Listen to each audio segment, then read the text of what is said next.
Hello, happy Sunday. So today we're going to be talking about Wireshark, and the purpose of the presentation is how you can use Wireshark for AI malware analysis. Now, this is in preparation for a course that I'm going to deliver on January 3rd. And when I looked online to find something about Wireshark and AI analysis, there's not many videos recorded, so I thought, let's be the first. But actually, I don't think that Wireshark is going to be part of the course that I'm going to be doing, because there's 8 segments here, and for each segment I already have some examples. So segment 1 is going to be Gydra, segment 2 is going to be deep code, and if you scroll down there's always some kind of so segment 5 is going to be Revel, segment 6 is going to be Falcon X. So I'm not certain if I'm gonna fit in this official training with O'Reilly, the Wireshark. So I thought maybe it's best if I record the YouTube video, then at least my work hasn't gone to waste. If you're interested in this kind of content, please subscribe to my YouTube channel. So I have 2 YouTube channels. This is the first one, AI School Oxford. Subscription is free and it's going to stay free forever. It's not the channel is not designed in order to charge people for money. It's designed to share knowledge and inform people about the latest developments in polymorphic malware, like Black Mamba. So I'm also teaching malware analysis, Bayesian optimization. And if you don't know about me, hold on. That's me. I work for the University of Oxford, Department of Computer Science. So that's my profile. You can check my university webpage, my interests and my hobbies and my other teaching. You can also read my papers, which are all publicly available, free. There's no payments, no subscription, nothing. And you can, as you can see, there's quite a lot. I think I have 61 in total. And if you want to find the most up-to-date ones, you can just change it by year. And here are the most up-to-date papers. As you can see, there's a lot of different subjects. So digital security by design, ethical AI deployment, AI and quantum cryptography. So there's various different topics. But if you prefer a short YouTube content, then you can subscribe to my AI School Oxford channel. I need more subscribers. I only have like 129. Or if you prefer some more lightweight content, I have a second channel on blockchains. So here, hold on, let me pause that. So that's the intro video, which I just recorded yesterday. And here I talk more about how to get free cryptocurrencies. So you interact with the protocol and you get free crypto. So I'm going to record the video after this one on Linea. So Linea is the MetaMask census supported project, which is supposed to airdrop a big airdrop. So we're expecting a lot of money from Linea. Anyways, that's all about me. And I have to do this kind of disclaimers for YouTube because they're blocking a lot of channels. So I do apologize if it's repetitive, but many channels have been blocked because people think it's some kind of a scam. It's not a scam. So that's why every time I record a video, I have to say, this is me. I'm a real person. I work for a university and I'm doing this as a free service to society. Wireshark. Wireshark is one of the most popular network protocol analyzers. And a little bit more about Wireshark. As you can see in this profile here, it's free and open source packet analyzers. So it uses it's used for network troubleshooting, analysis, software and communication protocol development, yada yada yada. It was renamed into Wireshark in 2006. You can read about that if you're interested. In terms of functionality, it lets users put network interface controllers into promiscuous mode. And you can read the history. It's been around for a while, since 1990s. Actually, I engaged with cybersecurity in 1997. So this protocol has been in security longer than me, which is... Oh, no, actually, a correction. So the first version emerged in 1998, so just when I started working in cybersecurity. So here you can read more about its features, how it captures data. For this specific video, what interests me is that why there is no videos on how you can use Wireshark for AI analysis. How do you detect malware with AI Shark? And that's the purpose of this 4-hour long course that I'm going to be doing with O'Reilly on January the 3rd. If your company has a subscription to O'Reilly, most large corporations have free subscriptions to the O'Reilly digital library. Actually, O'Reilly is part of Pearson's. So as you can see here, it's published by Pearson. Most universities have free access. So any UK, US university would probably have free access to O'Reilly. So you will be able to subscribe and watch the channel. But for the actual analysis, how am I going to explain how you can use Wireshark for malware analysis is I have created a whiteboard. So this is the whiteboard, and I'm going to use iPad with a pen and pencil to show you how you can use Wireshark for AI malware analysis and for improved threat detection. So I have all those beautiful diagrams that I'm going to be drawing, but the drawing tool that I'm using here, it's limited. You see, that's the best that you can do. That's why I'm going to shift now to the iPad, and I'm going to do the rest of the video recording over there. This is the slides that I have prepared for the whiteboard, and as you can see, there's quite a lot. Wireshark is how do you apply Wireshark for AI malware analysis and improved threat detection? This is not an easy topic to explain. So I have 1, 2, 3, 4, 5, 6, 7, 8. Let's see how many more. 9, and the 10th figure is, I believe, just the conclusion. So that would be, no, actually it's not even a conclusion. So we have 10 diagrams to understand how Wireshark operates. So if you can stay with me for these 10 diagrams, then you're gonna know how to apply Wireshark for AI malware analysis. So starting from the first one, but actually before we even go to this, let's talk about Wireshark. Why is it important that you use tools like Wireshark for AI malware analysis and improved threat detection? It's important because Wireshark is one of the most widely used open source network protocol analyzers, and it's designed to capture and interactively inspect network traffic in real time. So for AI malware analysis, Wireshark provides a tool to monitor communication patterns, to detect anomalies and anomalic behaviors, and to trace the activity of malware that is using AI model. And as if you watch the Black Mamba video, we spoke that the malware usually has to connect through API to some kind of like a open AI like ChatGPT, and then it has to reverse that back. So by using Wireshark, you can monitor the network traffic. So you can monitor the communication patterns to see if this kind of communication is happening. And in this section, we're gonna go into step-by-step process on how you can use Wireshark to monitor AI malware, how to analyze AI malware, and how to improve your threat detection. So that is what we're gonna do in these 10 figures, and I'm gonna be drawing on this diagram to explain how these steps can be performed. So first thing first, Wireshark, let's understand what is Wireshark. Wireshark, it has the ability to decode and to display network protocols in great details. Then what else? Wireshark enables you to analyze and to detect unusual behaviors, such as in terms of AI, as we explained here, where the protocol communicates with external AI models, APIs. So that is a polymorphic payload generation that you can detect, or you can also detect unauthorized data exfiltration. And in terms of capabilities, what are the key capabilities in Wireshark?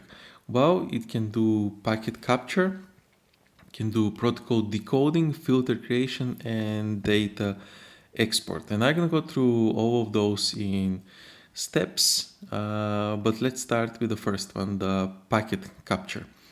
So with packet capture, how does it work? You create a surrogate model. So with this one, you would create a surrogate model, and then you would decode the protocol, and then you would create filters, and you would create data export. So that is what we actually explained in the steps. Let's go into the actual steps that you need to perform, specific steps. So first is that you need to set up a secure environment if you want to use Wireshark for AI malware analysis. Why? Because you're going to be analyzing malware. Every time you use malware, you need to have a secure environment. How do you do that? And again, it needs to be controlled in secure environment to protect the system and networks. And then here is the key. How do you do that?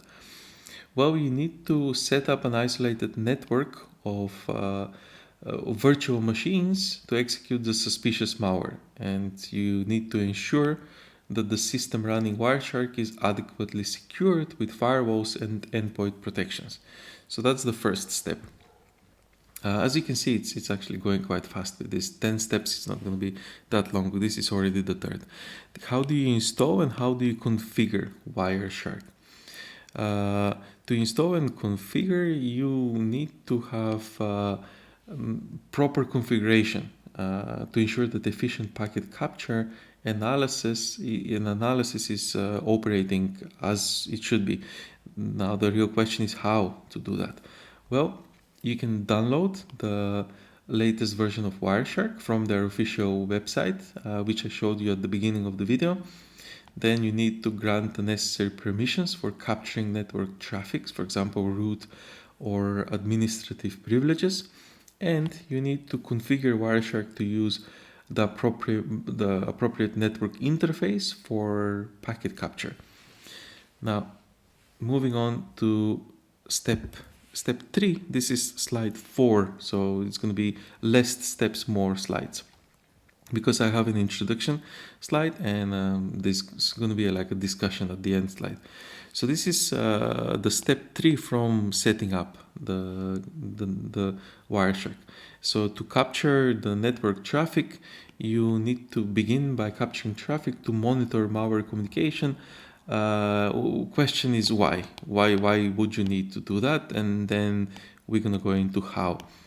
Why would you need to do that? Because it provides the raw data that is necessary for identifying malicious behavior. Now, moving on to how, you would select the correct network interface, so Ethernet or Wi-Fi in Wireshark. Then you would start the capture process while running the suspected malware sample, and you would allow the traffic to accumulate for a sufficient duration to capture the malware full life cycle. Now, this is the step number 4. You need to apply filters to isolate suspicious traffic. The objective of this task is to narrow down the captured traffic to focus on relevant activities. And why is it important? It's important because it reduces noise and highlights potential indicators of compromise. So usually it's written like that. In case it appears in some of the other slides. Now the question is, how do you complete that? Well, you can use Wireshark display filters to isolate traffic associated with known malware behaviors, and here are some example filters that you can use. So that's the first one. It isolates traffic from a specific IP address. Then second one highlights the HTTP requests, which is useful for identifying command and control servers, which are usually written like that. And I don't know why, but that is the actual command and control servers are written like C2. Why? It doesn't make sense, but that's the abbreviation that they use. And third is you can use this command here to detect suspicious TLS communications. So that's the steps that you need to perform. Now, moving on to step 5, how do you analyze communication with external APIs, because remember that polymorphic malware like Black Mamba needs to communicate with generative AI models. So how do you identify traffic? And what is the objective of this step? The objective here is that you identify traffic that involves interactions with API. So that's what we said. Why is it important? It's important because AI-powered malware relies on those models. So that's why you need to do it. How do you do it though? That's the question. Well, you do this by firstly looking for outbound HTTP or HTTPS requests that are to known AI models and API endpoints. So that's the first thing that you need to do. Second, you need to inspect the payload content of requests to detect API prompts or suspicious parameters. And third step that you need to do is you need to trace responses to understand how the malware uses the API for dynamic behavior. Now we're moving to step 6. How do you identify polymorphic behavior and abnormalities? So first, what would be the objective of this task is to detect dynamic behavior and signs of polymorphism in malware communication. Polymorphism is when it changes the code every time. Why is it important? It's important because polymorphic malware alters its structure dynamically, so it evades the traditional detection. Now the question is, how do you do that? First, you can use statistics, so you can follow conversations in Wireshark to identify high volume of anomalic traffic. Then second step, you can compare packet contents across sessions to detect dynamically changing payloads. And third, you would look for discrepancies in the expected protocol behavior, such as malformed packets or unusual data pattern. Now we're moving to the 7th step, cross-referencing with threat intelligence. The objective of this step would be to correlate Wireshark findings with threat intelligence data to identify known or new threats. And why is this important? It's important because it provides context for observed behavior and helps with attribution. Question now is, how do you achieve that? Step 1 would be that you would export traffic data such as PCAP files and upload them to the threat intelligence platforms such as VirusToto or hybrid analysis. Well, actually, we're gonna use examples of hybrid analysis in some of the other videos, so stay tuned for that. And second would be to match observed indicators such as IP addresses, domain names with known malware signatures. Now, this slide, we're actually gonna have some code review. This is step 8 and is the final step. Then we're going to go into the discussion. So if you stayed so far, subscribe to the channel, because even if you've fallen asleep, you should still subscribe to the channel, because I'm going to give you a replacement for sleeping pills. How do you generate reports and custom rules? Well, the first step here, let's explain the objective of generating reports. Documenting the findings and creating detection rules to prevent future attacks is one of the normal auditing and normal procedures for risk assessment and risk mitigation. Why is it important? It's important because it ensures continuous improvement in malware detection and responses. Now the question is how to do that. That's the real question.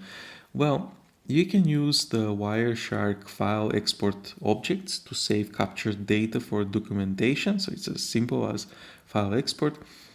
Second, you could develop custom rules for intrusion detection systems, such as Snort or Suricata behavior on observed IOCs. And example, this is going to be an example of snort rule. Let's look at the code. So here in the first line, you would see if there's any suspicious API call detected, and here you have the content string. So those are the two steps for an example of a snort rule. Now, going to the very final slide, this is going to be just a short discussion, more of a conclusion on the practical applications of Wireshark for AI malware analysis. First practical application is C2 server detection. So you can identify and block communication with command and control infrastructure. Now let's think about an example of this. Tracing a series of encrypted HTTPS requests to an unusual domain, that would be one example for this specific task. Now let's look at the second task and an example of that, and then we're going to look at the third task and an example of that. So the second task, polymorphic malware analysis, you can use Wireshark to detect dynamic behavior by analyzing multiple payloads generated by polymorphic malware. And one example for that would be to identify variations in the payload structure across network sessions. Now, the third practical application is to track unauthorized data exfiltration attempts with unconventional channels. One example of that is to identify large outbound data transfer disguised as TLS communication. And wrapping up this video now, just to end it, we have the whole set of 10 diagrams explained. What is the conclusion of this video? Well, Wireshark is a good tool for AI malware analysis. It's free, it's open access. You don't have to pay for it. You can use it for malware analysis and AI threat detection. It provides more granular visibility of the network and traffic. So it's more like splitting things into parts, so you can see how are things happening. And you can follow the steps here in this tutorial to secure to apply the Wireshark capabilities to detect and mitigate AI-driven threats. So you can start with step 1, step 2, step 3, step 4. It's quite versatile in capturing, filtering, and analyzing traffic, and that's what makes it a strong tool for modern cybersecurity practices. So it would enable organizations to stay ahead of evolving threat malware techniques. Again, it's free and open source, publicly available. This is one of many different tools that I'm going to be talking about. So in the with O'Reilly video, I'm going to be talking about Gydra, Deep Code AI, Black Mamba, Revil, Cuckoo Sandbox, Falcon X AI, Wiperbot, which is going to be my version of AI polymorphic malware. And I'm going to be talking about Bayesian optimization. So you can subscribe to the channel or join the O'Reilly session, which I can include the link in the video below. See you in the next one.